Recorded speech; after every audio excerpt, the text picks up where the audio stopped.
Hello friends, नमस्कार। YCT के official YouTube channel पे मैं मुकेश वर्मा आप सबका बहुत बहुत स्वागत करता हूं।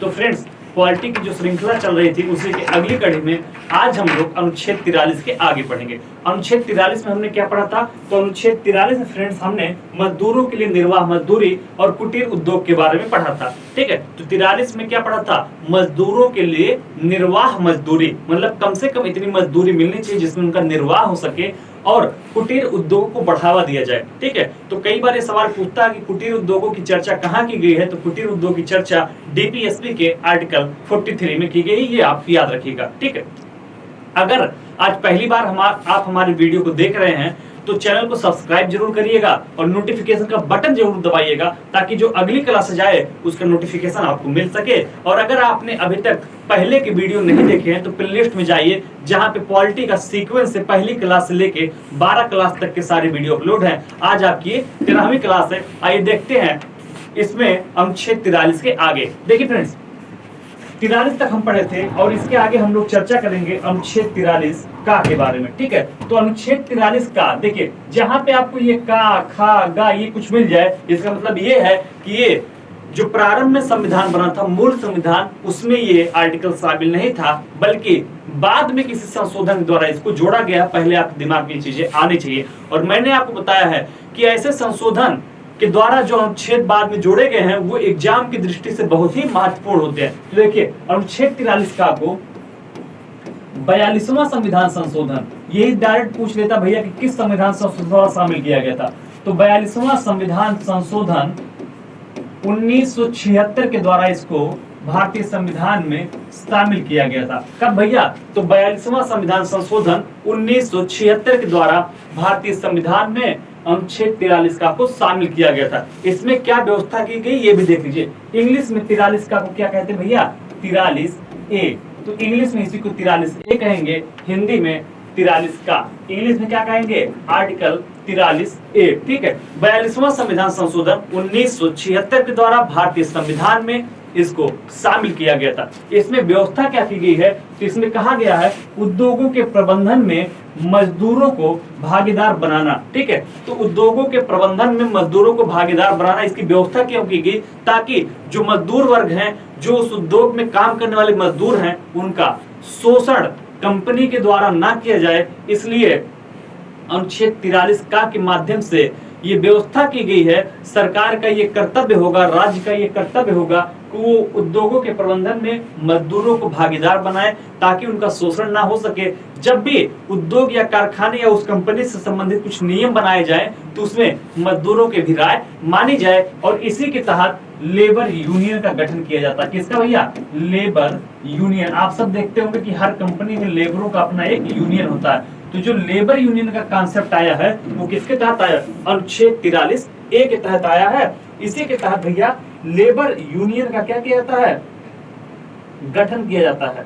ठीक है, लेबर यूनियन बनाने का प्रावधान किया गया है। तो इसी के तहत लेबर यूनियन बनाया जाता है ताकि जो लेबर है वो अपनी बात रख सके, मजदूर भी अपने जो उनकी चिंताएं हैं कंपनी के सामने उनको रख सके। जैसे मान लीजिए कहीं पे 8 घंटे से ज्यादा का काम कराया जा रहा है, 10 घंटे का काम लिया जा रहा है और वेतन उनको 6 घंटे का दिया जा रहा है, तो लेबर यूनियन के माध्यम से वो कंपनी के सामने अपनी बात रखेंगे। तो इसी वजह से इसका मेन मोटो ये था कि मजदूरों का शोषण ना हो पाए, इसलिए लेबर यूनियन बनाने का भी इसमें प्रावधान किया गया है। चीजें क्लियर है? आइए आगे देखते हैं अनुच्छेद 43 खा के बारे में। भैया अनुच्छेद 43 खा सहकारी संस्थाओं की उन्नति करना। ठीक है, तो 43 खा के माध्यम से, अब देखिए यहाँ पे 43 खा आ गया है, तो इसका मतलब क्या है कि इसको भी बाद में जोड़ा गया होगा। तो 97वां संविधान संशोधन के माध्यम से इसको भारतीय संविधान में क्या किया गया है? शामिल किया गया। किसके द्वारा? 97वां संविधान संशोधन।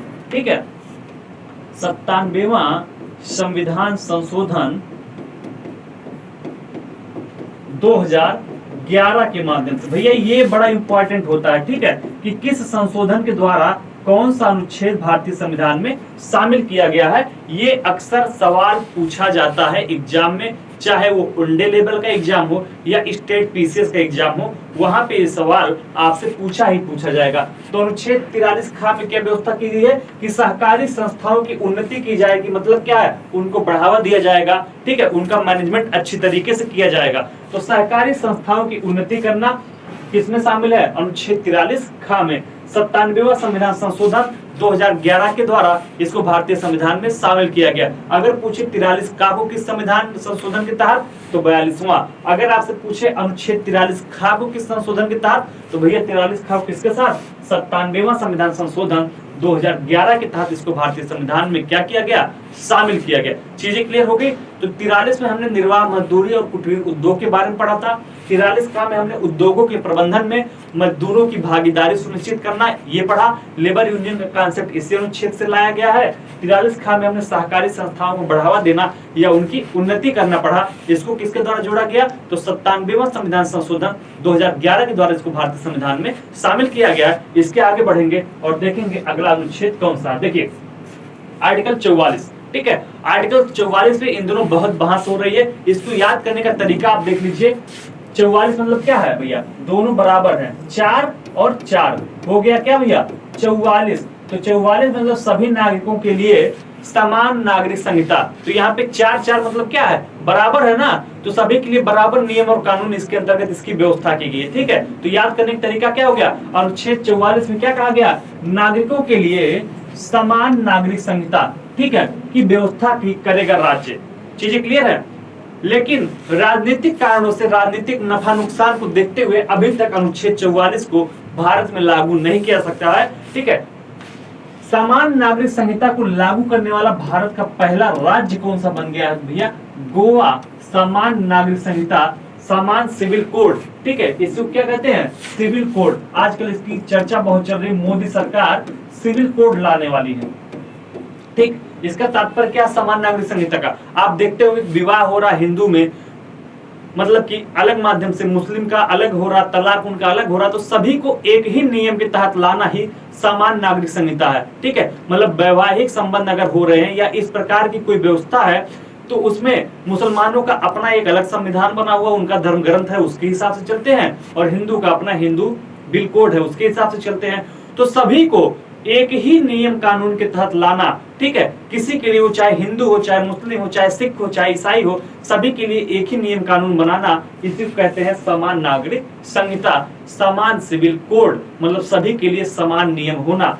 तो अनुच्छेद 44 में नागरिकों के लिए समान संहिता की व्यवस्था करेगा राज्य, ये राज्य का कर्तव्य है। इसको याद करने का तरीका हमने बताया, 4 समान है, मतलब अनुच्छेद 44 में 4 और 4 आया है, दोनों समान है, तो समान से हो गया समान नागरिक संहिता। चीजें याद रहेंगी। आइए आगे बढ़ते हैं और देखते हैं अनुच्छेद 45 के बारे में। फ्रेंड्स, अनुच्छेद 45 में व्यवस्था की गई थी कि 6 वर्ष से कम आयु के बच्चों की देखरेख और शिक्षा का प्रबंध कौन करेगा, राज्य करेगा। तो 6 वर्ष से कम आयु के बच्चों की देखरेख और शिक्षा का प्रबंध किसके द्वारा किया जाएगा, राज्य के द्वारा किया जाएगा। और इसको संविधान लागू होने के 10 वर्ष के अंदर, ठीक है, संविधान लागू होने के 10 वर्ष के अंदर 6 से 14 वर्ष के बच्चों को, संविधान लागू होने के 10 वर्ष के अंदर 6 से 14 वर्ष के बच्चों को सरकार क्या करेगी, निःशुल्क शिक्षा प्रदान करेगी। ठीक है, ये व्यवस्था भी यहाँ पे बताई गई थी। इसमें मेन रूप से यही लिखा गया अनुच्छेद 45 में कि 6 वर्ष से कम आयु के बच्चों की देखरेख और शिक्षा का प्रबंध करना किसका काम होगा, सरकार का काम होगा। ठीक है भैया, किसका काम होगा, सरकार का काम होगा। और इसी के बाद भारतीय संविधान के अंतर्गत अनुच्छेद 45 का जोड़ा गया। क्या जोड़ा गया, अनुच्छेद 45 का जोड़ा गया। किसके माध्यम से इसको जोड़ा गया, तो भैया अनुच्छेद 45 का को आप सबको पता होगा कि 86वां संविधान संशोधन अधिनियम के द्वारा इसको जोड़ा गया था। तो किसके द्वारा जोड़ा गया, 86वां संविधान संशोधन, 86वां संविधान संशोधन 2002 के माध्यम से इसको भारतीय संविधान में शामिल किया गया। और इसमें यह व्यवस्था किया गया कि राज्य के द्वारा 6 वर्ष से कम आयु के बच्चों को की शिक्षा और स्वास्थ्य पर विशेष ध्यान दिया जाएगा। ठीक है, इसी के अंतर्गत आंगनवाड़ी की भी व्यवस्था की गई है। किसके अंतर्गत, इसी अनुच्छेद के अंतर्गत जो आंगनवाड़ी चलाई जा रही है आपके गांव में, उसकी व्यवस्था किसके अंतर्गत की गई है, इसी के अंतर्गत किया गया है। और आप देखते हैं कि आंगनवाड़ी जो कार्यकर्ता होती हैं वो जो 6 वर्ष से कम आयु के बच्चे उनको पोषण के लिए पोषाहार उपलब्ध कराती हैं और आंगनवाड़ी में उनका ख्याल रखा जाता है, उनकी पढ़ाई का प्रबंध किया जाता है। किसके अंतर्गत? अनुच्छेद 45 का के अंतर्गत इसको 86वां संविधान संशोधन 2002 के द्वारा भारतीय संविधान में शामिल किया गया था। चीजें आपकी क्लियर होंगी। आगे बढ़ते हैं और देखते हैं अगला अनुच्छेद क्या है। देखिए भैया, अनुच्छेद 46 आता है, ठीक है। अनुच्छेद 46 में क्या कहा गया है? तो अनुच्छेद 46 में कहा गया है कि अनुसूचित जाति, ठीक है, मतलब क्या हो गया? एससी, तथा जनजाति मतलब क्या हो गया? एसटी, तथा अन्य दुर्बल वर्ग, जो समाज के अन्य कमजोर वर्ग हैं, एससी हैं, एसटी हैं और सामान्य के अन्य दुर्बल वर्ग हैं समाज के, उनके शैक्षिक एवं आर्थिक हितों को आगे बढ़ाने का काम कौन करेगा? राज्य करेगा।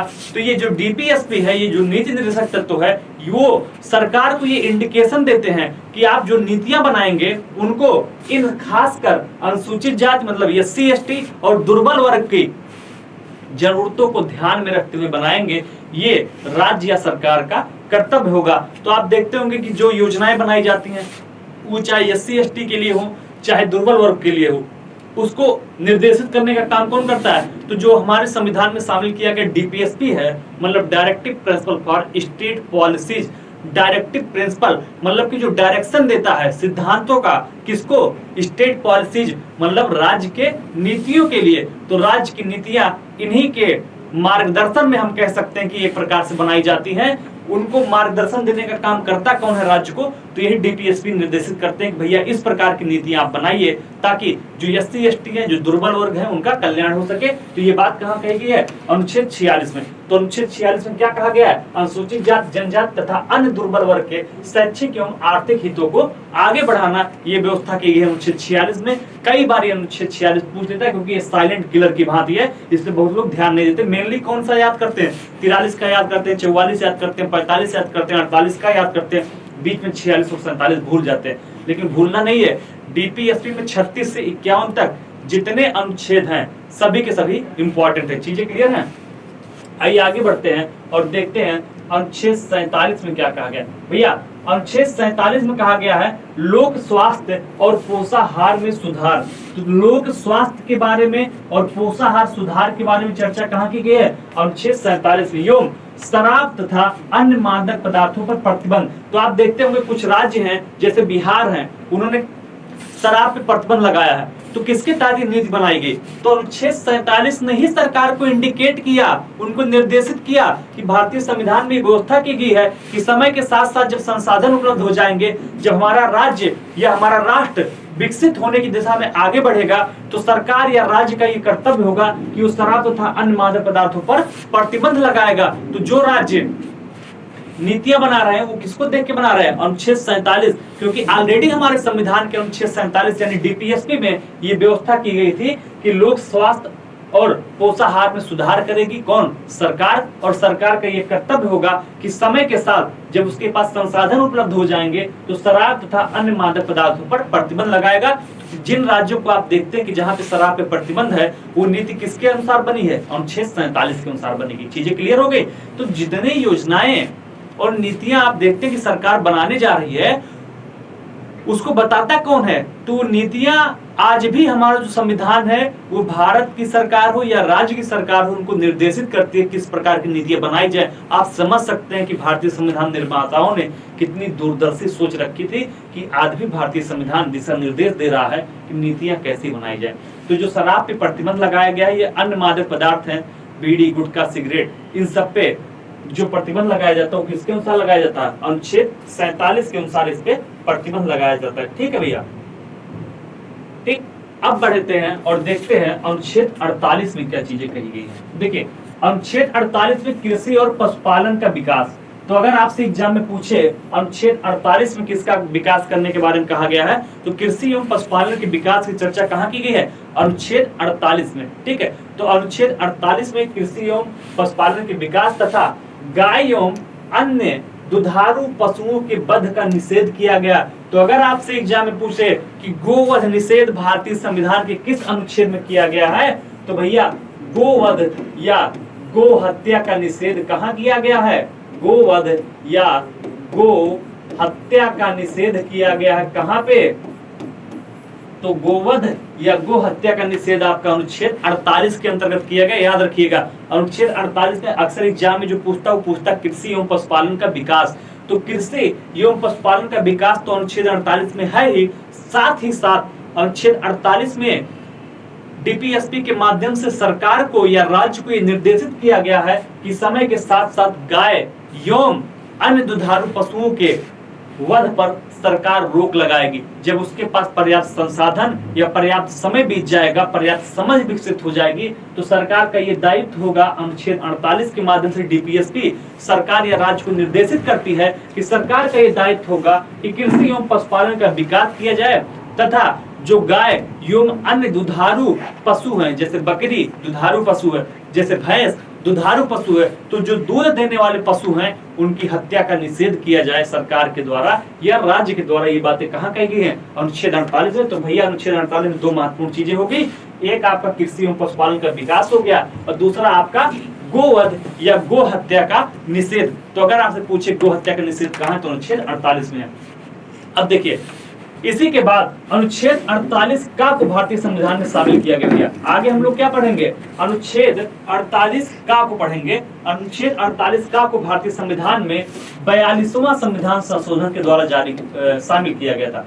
42वां संविधान संशोधन के द्वारा 42वां संविधान संशोधन 1976 के माध्यम से भारतीय संविधान में इसको शामिल किया गया था। तो फ्रेंड्स, अभी जितने संशोधन हुए हैं डीपीएसपी में, जो भी संशोधन करके शामिल किए गए उसको हम एक साथ देखने का काम करेंगे, ताकि वो आपको याद रहे कि 42वां के द्वारा कौन सा शामिल किया गया, 44वां के द्वारा कौन सा शामिल किया गया और 47वां के द्वारा कौन सा शामिल किया गया।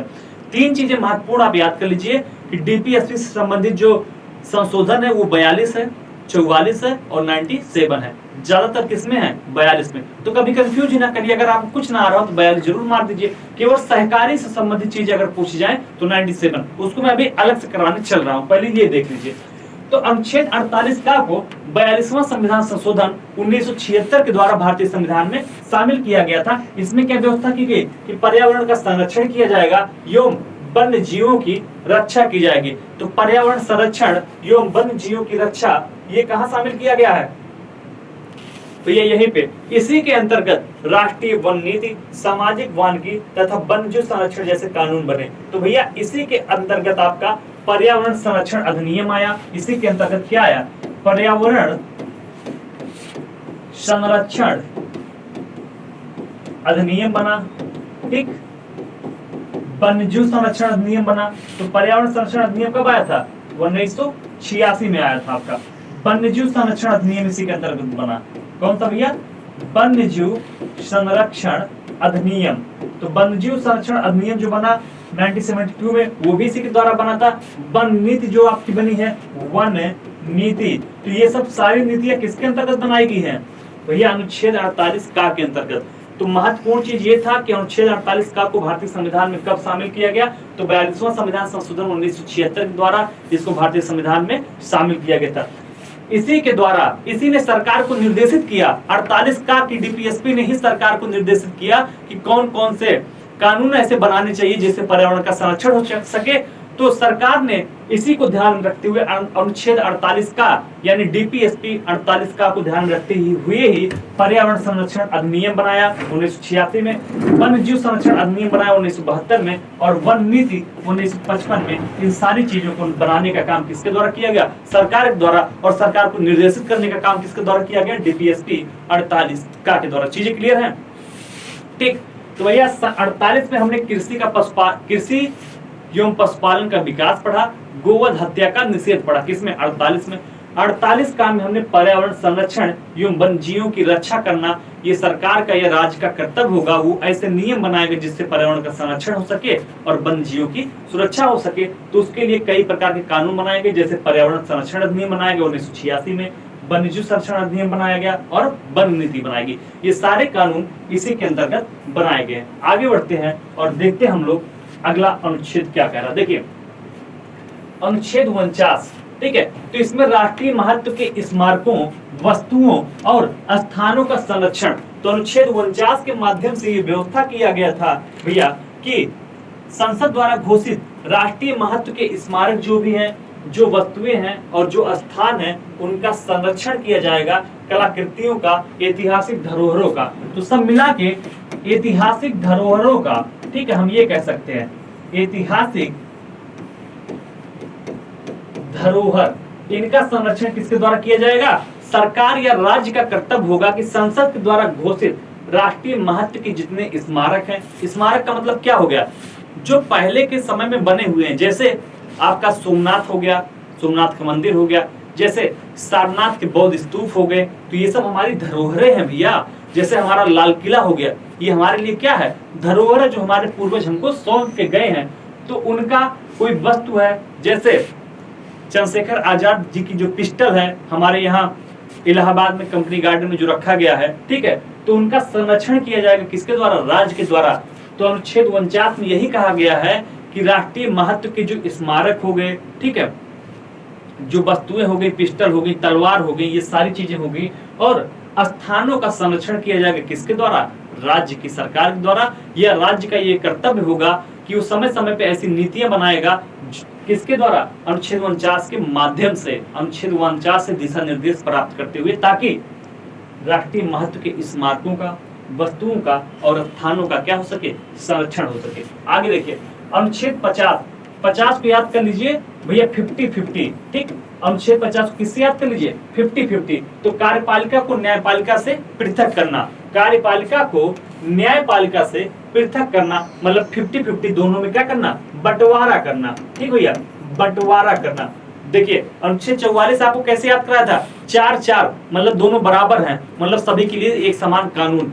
तो समान नागरिक संहिता या सिविल कोड कहाँ हो गया था? 44 में। यहाँ 50 है, तो 50 मतलब 50-50, मतलब बंटवारा करना। तो कार्यपालिका को न्यायपालिका से पृथक करना, या कार्यपालिका और न्यायपालिका का आपस में बंटवारा करना, उनका क्षेत्र क्लियर करना, कहाँ व्यवस्था की गई? 50 में। तो 50-50 मतलब बंटवारा, 50-50 कहता है, दोनों दो भाग कहता। तो कार्यपालिका का न्यायपालिका से पृथककरण करना या बंटवारा करना कहाँ है? अनुच्छेद 50 में। याद हो गया होगा। तो अनुच्छेद 44 याद कराया था 4-4 के माध्यम से कि भैया दोनों समान है, तो एक समान नागरिक संहिता 44 में हो गया, और 50 में 50-50 से याद कर लीजिए कार्यपालिका, ठीक है, कार्यपालिका और न्यायपालिका का पृथककरण करना, ताकि दोनों एक दूसरे के कार्य क्षेत्र में कोई हस्तक्षेप ना कर पाए, इसलिए दोनों में पृथककरण करने का प्रयास राज्य समय पे करेगा, ठीक है, ओके।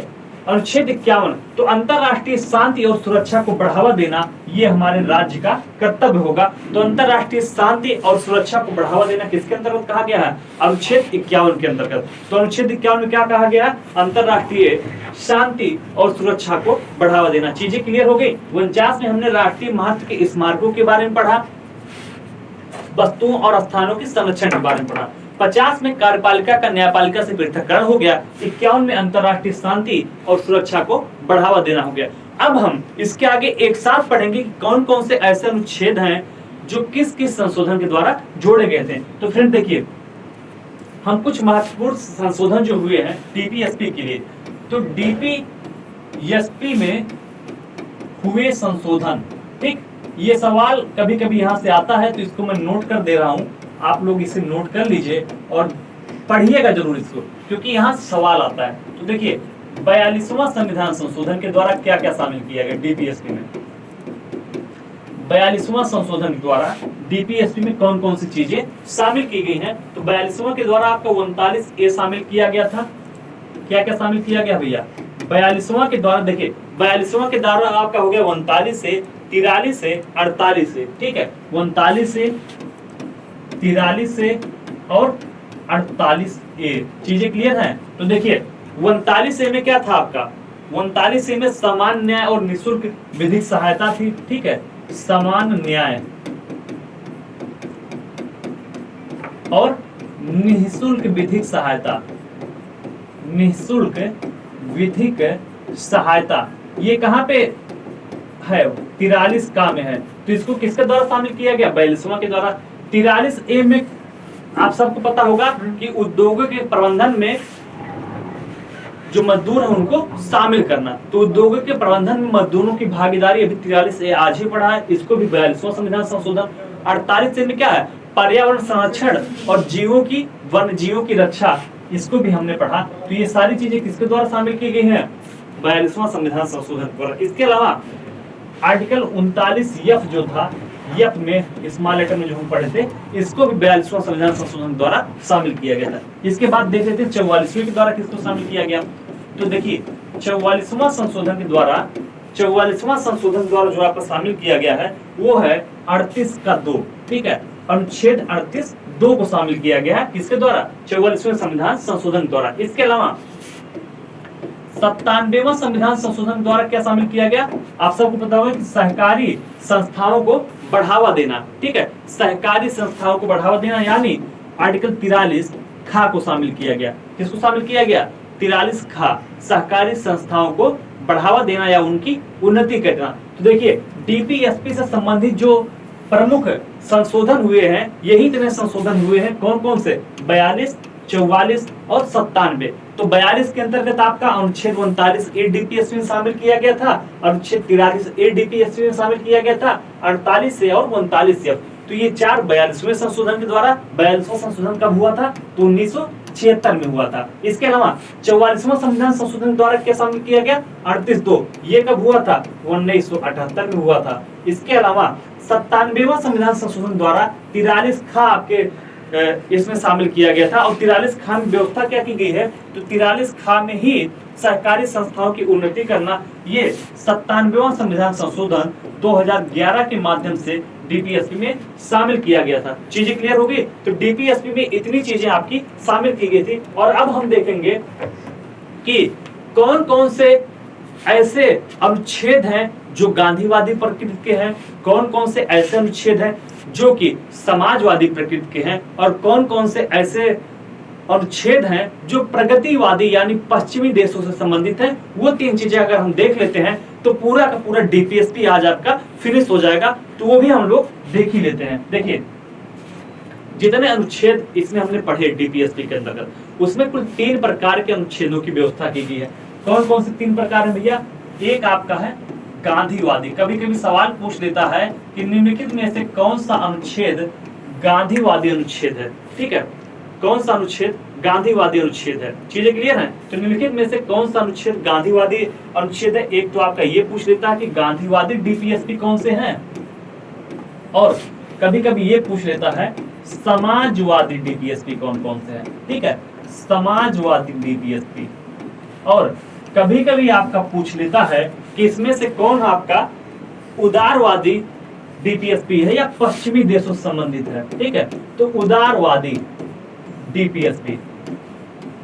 अब देखिए गांधीवादी में जब पूछे आपका, तो गांधी जी हमेशा पंचायतों के प्रतिनिधि रहे हैं, पंचायतों के बारे में गांधी जी हमेशा सोचते थे, ठीक है। तो जब आपसे गांधीवादी पूछे तो जहां पे पंचायतों की चर्चा हुई है, जहां पे कुटीर उद्योगों की चर्चा हुई है, तो उसको हम कहां लाके शामिल कर देंगे? गांधीवादी में। समाजवादी में जब कहीं पे बंटवारे की बात हो, समाजवाद का मतलब ही होता है कि सभी के लिए समान चीजें उपलब्ध हो, वो चाहे निःशुल्क न्याय की बात की जाए, चाहे जो उद्योगों का विकेंद्रीकरण करना हो वो सब हो, वो किसमें आ जाएगा? समाजवादी में। और भैया उदारवादी का मतलब जानते हैं, जो पश्चिमी देशों से या जो वैज्ञानिक रूप से होते हैं उनको उदारवादी कहते हैं। तो आइए देखते हैं गांधीवादी डीपीएसपी कौन कौन से हैं। तो गांधीवादी में आपका 39B है, ठीक है, आर्टिकल 39B है गांधीवादी में, ठीक। 39B में है क्या, पहले ये जान लीजिए आप लोग। देश के संसाधनों का जनहित में प्रयोग करना, ठीक है। 39B आपको पढ़ाया था, देश के संसाधनों का जनहित में प्रयोग करना किसमें था? 39B में था। इसके अलावा 39C है आपका, ठीक है, जो कि गांधीवादी प्रकृति का, ये सब पढ़ा चुका हूं, आप लोग जाके अपने पिछले वाले में देख सकते हैं। इसके अलावा 43 है और 43A है। ये सारी चीजें किस प्रकार की हैं? गांधीवादी विचारधारा से संबंधित है। 43 से, सॉरी, ये सारी चीजें समाजवादी से संबंधित है। भैया इसी को काट दीजिए, ये जो मैं आपको पढ़ा रहा हूं ये समाजवादी है, ठीक, समाजवादी डीपीएसपी। और यहां लिख लेंगे गांधीवादी, पूरा काट देते बेटर, इतना ही काट देते हैं, गांधीवादी डीपीएसपी। तो देखिए 39B में क्या पढ़ा हमने कि देश के संसाधनों का जनहित में प्रयोग, जनहित में प्रयोग। तो जो देश के संसाधन उनका बंटवारा मतलब जनहित में करना, क्या हो गया? समाजवादी। 39C क्या हो गया? समाजवादी। 43 क्या हो गया? समाजवादी। और अनुच्छेद 43A क्या हो गया? समाजवादी प्रकृति का। गांधीवादी की बात करें तो आर्टिकल 40 है, किसका? पंचायतों का गठन। ठीक है, तो गांधीवादी में आपका हो गया आर्टिकल 40। ठीक, तो जहां पंचायतों की बात आएगी तो वो गांधीवादी विचारधारा से 40 हो गया, 46 हो गया आपका, 47 हो गया आपका, और 48 हो गया। ये सारी चीजें किससे संबंधित है? तो गांधीवादी डीपीएसपी कहा जाता है। 40, 46, 47 और 48। 40 में आप सबको पता है कि पंचायत है, 46 में आपको अनुसूचित जाति एससी एसटी वाले के बारे में पता है, इसके अलावा 48 में कृषि और पशुपालन है। और अगर हम उदारवादी की बात करें तो 44 है, 49 है और 50 है। 44 है, 49 है और 50 है। तो 50 में क्या क्या पढ़ा था? आर्टिकल 44 में हमने समान नागरिक संहिता पढ़ा है 4-4 के माध्यम से। आर्टिकल 49 भी आपने पढ़ा हुआ है, और इसके अलावा आर्टिकल 50 में आपने क्या पढ़ा था? तो आर्टिकल 50 में कार्यपालिका का न्यायपालिका से पृथक्करण आपने पढ़ा हुआ है। वही 49 में हमने राष्ट्रीय महत्व के स्मारकों के संरक्षण के बारे में पढ़ा हुआ। तो देखिए, ये सवाल भी एग्जाम में पूछा जाता है कि कौन सा वर्गीकरण किस विचारधारा के हैं। ठीक है, तो विचारधारा के आधार पे हमने इसका बंटवारा कर दिया कि डीपीएसपी में कौन कौन से अनुच्छेद किस किस विचारधारा के हैं। तो समाजवादी विचारधारा के 39B है, 39C है, अनुच्छेद 43 है और 43A है। निर्वाह मजदूरी आपने यही पढ़ा था, और कुटीर उद्योग यहाँ पढ़ा था। ठीक है, तो कुटीर उद्योग भी आपने यही पढ़ा था। ये किस व्यवस्था के हो गए? समाजवादी व्यवस्था के। 43A भी आपने पढ़ा था, आर्टिकल 40 पढ़ा था, 46 पढ़ा था, 47 पढ़ा था और 48। तो ये सब गांधीवादी विचारधारा के हो गए। और उदारवादी की बात करें तो आर्टिकल 44 हो गया, आर्टिकल 49 हो गया और आर्टिकल 50 हो गया। ये किसके आधार पे है? उदारवादी। तो आज हमने डीपीएसपी यानी भारतीय संविधान में नीति निर्देशक तत्वों को पढ़ के समाप्त किया है। इसके बाद जो अगला लेक्चर हम लोग पढ़ेंगे उसमें हम लोग मौलिक कर्तव्य के बारे में विस्तृत चर्चा करेंगे कि संविधान में मौलिक कर्तव्य कब और कैसे शामिल किए गए, मौलिक कर्तव्यों की संख्या कितनी है, ये सारी चीजें हम लोग अगले लेक्चर में देखेंगे। तो फ्रेंड्स, अगर अभी तक आपने इस चैनल को सब्सक्राइब नहीं किया है तो हमारे यूट्यूब चैनल को सब्सक्राइब कर लीजिए और बेल आइकन का बटन जरूर दबाइए। धन्यवाद। जय हिंद।